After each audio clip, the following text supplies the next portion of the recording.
अस्सलामुअलैकुम दोस्तों, मैं हूं Fatima Khatoon, department of mass communication and journalism at Maulana Azad national Urdu university और आप देख रहे हैं MCA डिजिटल मीडिया प्रोडक्शन मानू का खास प्रोग्राम तख्लीक और फिक्र का सफर। मैं आप सभी का तहे दिल से इस्तकबाल करती हूँ। आज हम बात करने वाले हैं एक ऐसे महान और बेमिसाल वैज्ञानिक की जिन्होंने विज्ञान की दुनिया में अपना नाम हमेशा के लिए अमर कर दिया। उनका नाम है सीवी रमन।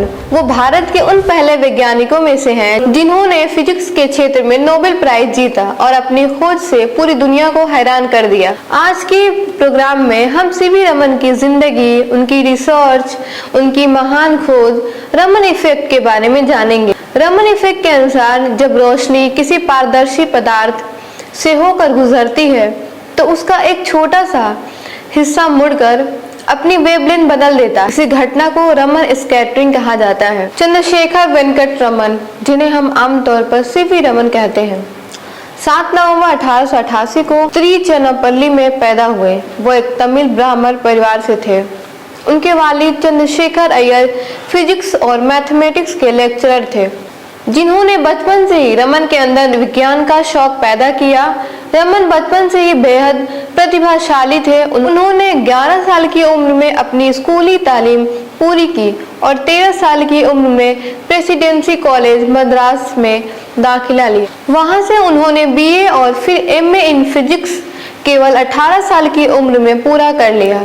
अपने मास्टर्स के दौरान ही उनका पहला research paper international journal philosophical magazine में पब्लिश हुआ और यह प्रेसिडेंसी कॉलेज का पहला पेपर था जो किसी इंटरनेशनल जर्नल में छपा। 1907 में रमन ने इंडियन फाइनेंस सर्विस ज्वाइन की और कोलकाता में काम किया। सरकारी नौकरी के बावजूद उन्होंने रिसर्च जारी रखी और Indian association for the cultivation of science IACS में प्रयोग करते रहे। यहीं पर उन्होंने लाइट डिफ्रैक्शन और म्यूजिकल इंस्ट्रूमेंट की फिजिक्स पर काम किया। धीरे धीरे उनकी रिसर्च मशहूर होने लगी। 1917 में नौकरी छोड़ दी और यूनिवर्सिटी ऑफ कलकत्ता राजा बाजार साइंस कॉलेज में प्रोफेसर ऑफ फिजिक्स बन गए। 1926 में उन्होंने इंडियन जर्नल ऑफ फिजिक्स की स्थापना की। इनको बहुत सारे पुरस्कार मिले हैं, जैसे फेलो ऑफ रॉयल सोसाइटी 1924 में मिला, नाइट बैचलर 1929 में ब्रिटिश सरकार ने उन्हें यह उपाधि दी, जिसके बाद उन्हें सर सीवी रमन कहा जाने लगा, और ह्यूग्स मेडल 1930 में मिला और फ्रैंकलिन मेडल 1941 में मिला और लेनिन पीस प्राइज 1957 में मिला।